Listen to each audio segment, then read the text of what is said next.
नमस्कार विद्यार्थी मित्रांनो, स्वागत आहे तुमचं SK MPSC अकॅडमी या आपल्या यूट्यूब चॅनलमध्ये। आज दिनांक 22 ऑगस्ट 2024 वार आहे गुरुवार। तुमच्यासाठी घेऊन आलो आहे संपूर्ण वृत्तपत्र विश्लेषण, ज्यामध्ये या ठिकाणी आपण Loksatta newspaper, the Indian express, the Hindu या न्यूजपेपरमध्ये ज्या कोणत्या न्यूज स्पर्धा परीक्षा दृष्टिकोनातून आपल्यासाठी महत्त्वाचे असतात त्यांना या ठिकाणी आपण डिस्कस करत असतो। जी काही आजची डिस्कशन आहे यामध्ये मित्रांनो या ठिकाणी आपण लुना 25 मिशन, जीवनावश्यक वस्तू, नामधारी संप्रदाय, बन्नी गवताळ प्रदेश, भारत मलेशिया संबंध, राष्ट्रीय हातमाग विकास कार्यक्रम, राज्यसभा निवडणूक, भारत व इतर मिशन्स, भारतीय संसद आणि इथेनॉल या संदर्भात ज्या काही न्यूज आहेत त्या सर्व न्यूजना या ठिकाणी आपण MCQ क्वेश्चनच्या माध्यमातून स्टडी करणार आहोत। चला तर जी काही आजची आपली डिस्कशन आहे तिला या ठिकाणी आता आपण सुरुवात करूया।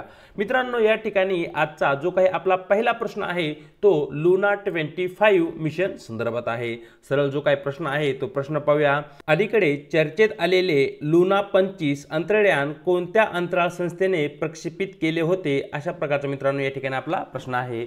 मित्रांनो अलीकडील काळामध्ये जो काही चंद्र आहे, मून आहे, त्या मूनवर विविध अंतराळयान विविध देशाकडून या ठिकाणी प्रक्षेपित केले जात आहेत। जसे की भारताने चंद्रयान मोहिमेच्या अंतर्गत या ठिकाणी चंद्राचा जो काही दक्षिण ध्रुव आहे त्या दक्षिण ध्रुवावर आपले चंद्रयान यशस्वीरित्या त्या ठिकाणी प्रस्थापित केले आहे। त्याविषयी आपण मागच्या वेळेस डिस्कशन केले आहे।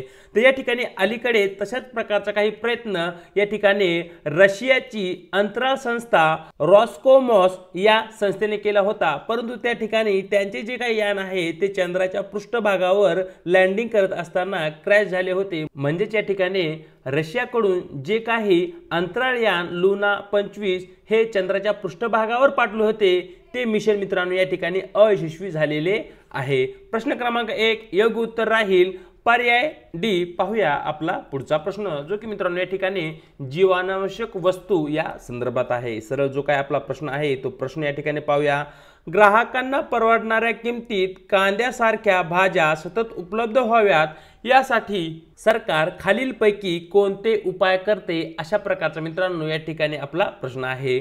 जे काही उपाय दिले आहेत त्या उपायामध्ये क्रमांक 1 चा उपाय बफर स्टॉकची खरेदी करणे, नंबर 2 साठा सोडवल्याचे लक्षित करणे, नंबर 3 निर्यात शुल्क लादणे। तर मित्रांनो या ठिकाणी फॉर एक्झाम्पल कांदा हे एक नाशवंत पीक आहे आणि कांद्यामुळे मागच्या काही दिवसांमध्ये मोठ्या प्रमाणावर संसदेमध्ये आणि रस्त्यावर गदारोळ झालेला आपल्याला दिसतो। जर या ठिकाणी कांद्याचा आपल्या देशामध्ये तुटवडा निर्माण झाला तर त्या ठिकाणी कांद्याचे जे काही किमती आहेत खूप मोठ्या प्रमाणावर वाढतात आणि त्यानंतर याचा जो काही भार आहे तो गरीब सामान्य ग्राहकांना सहन करावा लागतो। मग अशा प्रकारच्या ज्या काही समस्या आहेत त्या समस्या टाळण्यासाठी केंद्र सरकार विविध उपाय करतं, ज्यामध्ये या ठिकाणी जो काही कांदा आहे तो बफर स्टॉक मध्ये खरेदी करून या ठिकाणी साठवला जातो। त्याचबरोबर या ठिकाणी एका ठराविक स्टॉक मध्ये जो काही कांदा आहे तो कांदा या ठिकाणी मार्केटमध्ये आणला जातो। म्हणजे जो काही कांदा सध्या बफर स्टॉक मध्ये आपण स्टॉक करून ठेवलेला आहे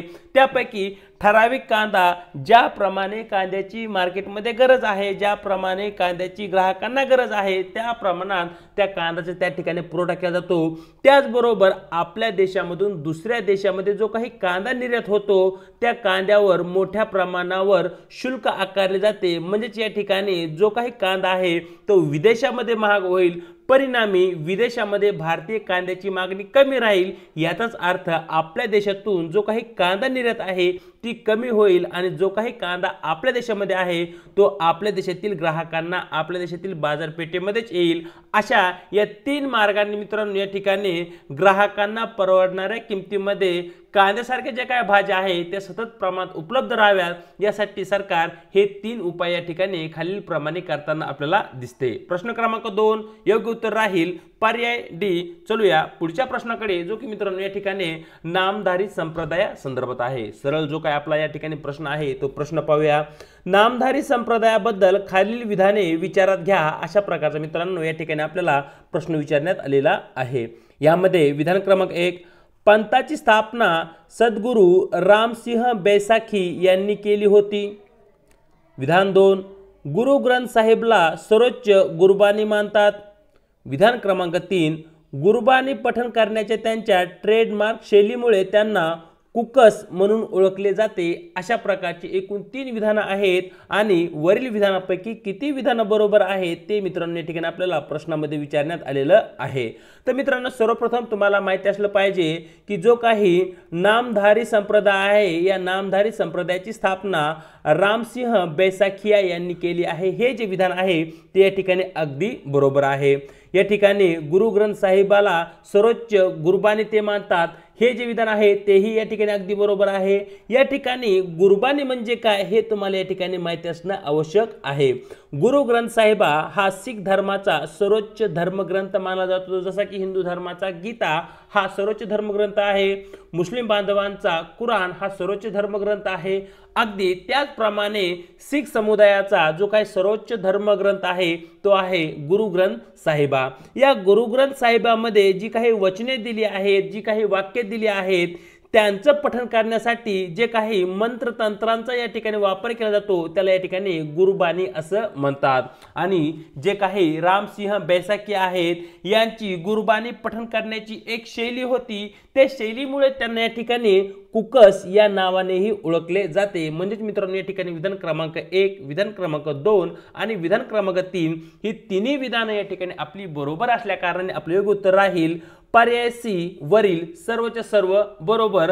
पाहूया पुढचा प्रश्न जो की मित्रांनो या ठिकाणी बन्नी गवताळ प्रदेशा संदर्भात आहे। सरळ जो काही प्रश्न आहे तो प्रश्न पाहूया। बन्नी गवताळ प्रदेश अलीकडेच बातम्यांमध्ये दिसला, तो कोठे आहे? अशा प्रकारचा मित्रांनो या ठिकाणी आपला प्रश्न आहे। तर मित्रांनो या ठिकाणी जो काही बन्नी गवताळ प्रदेश आहे तो या ठिकाणी आपल्याला प्रामुख्याने गुजरात या राज्यामध्ये असलेला दिसतो। या ठिकाणी बन्नी ग्रासलँडवर मागच्या काही वर्षांमध्ये यूपीएससीनेही प्रश्न विचारला होता, तोही तुम्ही त्या ठिकाणी यूपीएससीच्या प्रिव्हियस इयर क्वेश्चन मध्ये पाहू शकता।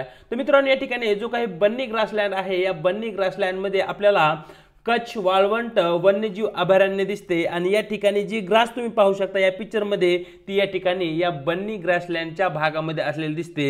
या ठिकाणी मोठ्या प्रमाणावर ज्या काही वन्य प्रजाती आहेत त्या वन्य प्रजातींना या ग्रासलँडमुळे मोठ्या प्रमाणाचा आधार भेटलेला आहे।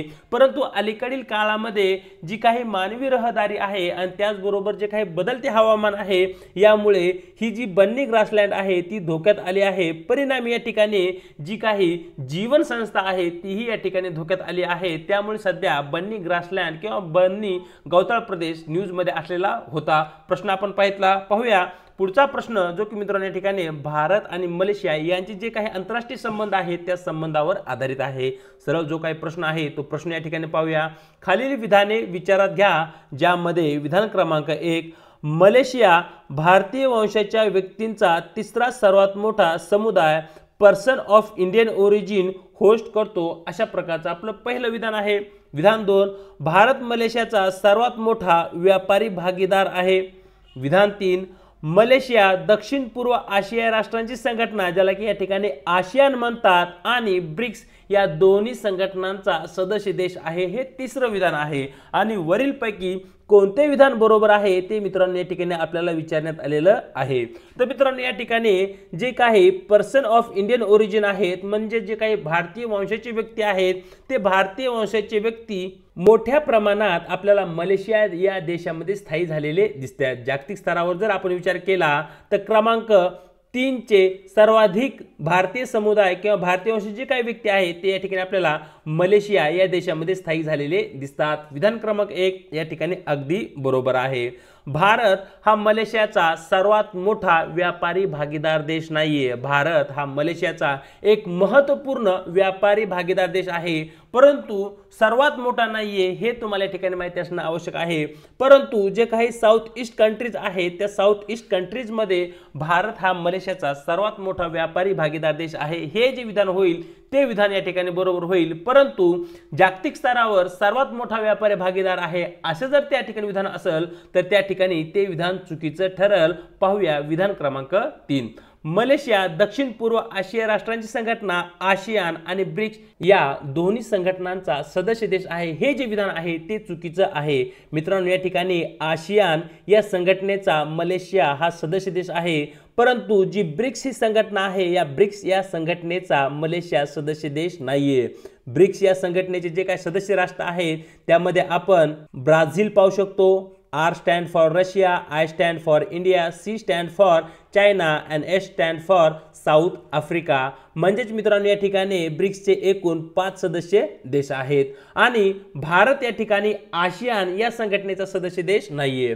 या ठिकाणी मित्रांनो जी काही आशियान संघटना आहे तिची स्थापना 1967 साली झालेली आहे आणि ब्रिक्सची जी काही स्थापना आहे ती 2009 साली एकूण 4 देशांनी केली होती. जो काही साऊथ आफ्रिका आहे तो नंतर या ठिकाणी ब्रिक्स समुदायाला जोडला गेला होता. तर अशा प्रकारे मित्रांनो विधान क्रमांक 2 आणि विधान क्रमांक 3 आपलं चुकीचं असल्या कारणाने आपलं योग्य उत्तर राहील पर्याय ए केवळ क्रमांक 1 चे विधान या ठिकाणी बरोबर आहे. पाहूया पुढचा प्रश्न जो की या ठिकाणी मित्रांनो राष्ट्रीय हातमाग विकास कार्यक्रमासंदर्भात आहे. सरळ प्रश्न पाहूया. राष्ट्रीय हातमाग विकास कार्यक्रम ज्याला की या ठिकाणी आपण नॅशनल हँडलूम डेव्हलपमेंट प्रोग्राम म्हणतो च्या संदर्भात खालील विधाने विचारात घ्या असा या ठिकाणी आपला प्रश्न आहे. विधान क्रमांक 1 हातमाग विणकरांचा एक संघ स्वयंव्यवस्थापन आणि स्पर्धात्मक सामाजिक आर्थिक एककामध्ये शाश्वत विकास सुलभ करणे हे या ठिकाणी राष्ट्रीय हातमाग विकास कार्यक्रमाचं उद्दिष्ट असलेलं आपल्याला दिसतं. हे या ठिकाणी आपलं पहिलं विधान आहे. हातमाग उत्पादनासाठी निर्यात अनुदानाचा समावेश आहे जेणेकरून विणकरांना आंतरराष्ट्रीय बाजारपेठेत स्पर्धा करण्याच्या क्षमतेत आणि त्यांची आर्थिक स्थिरता वाढवण्यास मदत होईल असे विधान 2 आपल्याकडे आहे. आणि वरीलपैकी कोणते विधान बरोबर आहे ते मित्रांनो या ठिकाणी आपल्याला प्रश्नामध्ये विचारण्यात आलेलं आहे. तर मित्रांनो या ठिकाणी जो काही राष्ट्रीय हातमाग विकास कार्यक्रम आहे या कार्यक्रमाचा जो काही मुख्य उद्देश आहे किंवा उद्दिष्ट आहे ते म्हणजे जागतिक स्तरावर भारतीय हातमागाला एक प्रकारची प्रतिष्ठा मिळवून देणं जी की या ठिकाणी आपली गतवैभव होतं. त्यासाठी जे काही आपल्या देशातील विणकर आहेत त्यांना एकत्र आणणं, त्यांना स्वयं त्यांचं व्यवस्थापन करता येईल, मॅनेजमेंट करता येईल यासाठी त्यांना कॅपेबल करणं आणि त्यांच्यामध्ये स्पर्धात्मक आर्थिक एकसंधता निर्माण करणं ज्याच्या माध्यमातून या ठिकाणी जो काही हातमाग उद्योग आहे त्याचा शाश्वत आणि सुलभ विकास होईल हे उद्दिष्ट या ठिकाणी आपल्याला राष्ट्रीय हातमाग विकास कार्यक्रमाचं असलेलं दिसतं. म्हणजे या ठिकाणी विधान क्रमांक 1 जे आहे ते या ठिकाणी अगदी बरोबर आहे. मित्रांनो या ठिकाणी हातमागच्या माध्यमातून जे काही उत्पादन आपल्याकडे निर्माण केली जातात त्या उत्पादनांना या ठिकाणी आंतरराष्ट्रीय स्तरावर ओळख निर्माण व्हावी यासाठी मित्रांनो जाहिरातीसाठी आवश्यक असणारी जी काही मदत आहे किंवा जी काही मार्केटिंग आहे त्या मार्केटिंगसाठी केंद्र सरकारकडून मदत केली जाते. परंतु या ठिकाणी जे काही निर्यात अनुदान आहे निर्यात अनुदान या ठिकाणी हातमाग किंवा हातमाग उद्योगातील निर्मित वस्तूंना दिले गेलेलं नाहीये. म्हणजेच या ठिकाणी जे विधान 2 आहे ते या ठिकाणी आपलं चुकीचं ठरतं. परिणामी प्रश्न क्रमांक 6 चं आपलं योग्य उत्तर राहील पर्याय ए केवळ विधान 1 बरोबर. पुढे या ठिकाणी आपण राज्यसभा निवडणुकीवर आधारित जे काही प्रश्न आहेत ते प्रश्न पाहणार आहोत. ज्या खालील विधाने विचारात घ्या ज्यामध्ये विधान क्रमांक 1 राज्यसभेच्या निवडणुकीत फक्त राज्य विधानसभेचे निवडून आलेले सदस्य मतदान करण्यास पात्र आहेत अशा प्रकारचे मित्रांनो या ठिकाणी पहिले आपले विधान आहे. राज्यसभा निवडणुकीत वरीलपैकी काही नाही, नोटा पर्याय लागू नाही असे नंबर 2 चे विधान आहे. आणि वरील 2 विधानांमध्ये किती विधाने बरोबर आहेत असं या ठिकाणी आपल्याला प्रश्नामध्ये विचारण्यात आलेलं आहे. तर मित्रांनो या ठिकाणी जे काही विधान क्रमांक 1 आहे ते या ठिकाणी अगदी बरोबर आहे. मित्रांनो या ठिकाणी जी काही राज्यसभेची निवडणूक होते या राज्यसभेच्या निवडणुकीमध्ये केवळ तेच सदस्य मतदान करू शकतात जे की राज्यांच्या विधानसभामध्ये निवडून आलेले आहेत.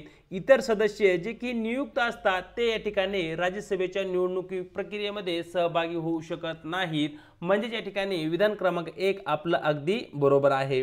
जी काही राज्यसभा निवडणूक आहे त्या राज्यसभा निवडणुकीमध्ये जे काही कॅन्डिडेट असतात उमेदवार असतात त्या उमेदवारांच्या शेवटी नोटा हा जो पर्याय आहे तो पर्याय त्या ठिकाणी अवेलेबल नसतो. सुप्रीम कोर्टच्या जजमेंटनुसार राज्यसभा निवडणुकीमध्ये नोटा तुम्ही लागू करू शकत नाही. परंतु जी काही लोकसभा निवडणूक असेल किंवा जे काही राज्यांच्या विधानसभेच्या प्रत्यक्ष निवडणुका आहेत त्या ठिकाणी नोटा हा ऑप्शन आपल्याला दिसतो. म्हणजे या ठिकाणी विधान 2 ही या ठिकाणी अगदी बरोबर राहील. प्रश्न क्रमांक 7 योग्य उत्तर राहील पर्याय सी वरील सर्व विधाने बरोबर आहेत. मित्रांनो या ठिकाणी पुढचा आपला प्रश्न